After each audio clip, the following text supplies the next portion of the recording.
రంగారెడ్డి జిల్లాలో సిద్దాపూర్ డంపింగ్ యార్డుకు వ్యతిరేకంగా పోరాటం తప్పదని జేఏసీ స్పష్టం చేసింది. డంపింగ్ యార్డు ఏర్పాటు కోసం ప్రభుత్వం తీసుకొచ్చినటువంటి 641 జీవో రద్దు అయ్యే వరకు పోరాటం తప్పదని జేఏసీ హెచ్చరించింది. సిద్దాపూర్ డంపింగ్ యార్డు వివాదంపై క్లైమేట్ ఫ్రంట్ అధ్యయనం నిర్వహించింది. Climate front Telangana steering committee సిద్దాపూర్లో పర్యటించింది. డంపింగ్ యార్డును పరిశీలించిన క్లైమేట్ ఫ్రంట్ సిద్దాపూర్ ఉద్యమానికి మద్దతు ప్రకటించింది. ఇంటింటికి కరపత్రాలు పంచి ప్రజల అభిప్రాయ సేకరణ చేపట్టింది.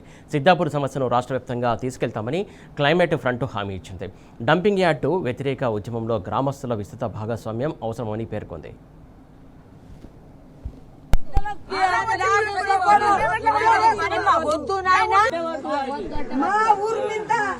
మా తండ మీద యాది రాకుండా రావద్దంటే రావద్దు. తండ మీద కూడా ఉండదు. యాదేశంగా తీసుకోవాలి. యాదేశం తీసుకోవాలి.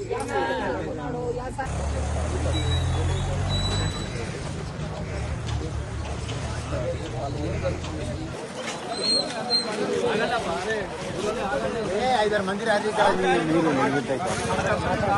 5 మందికి రమ్మంది.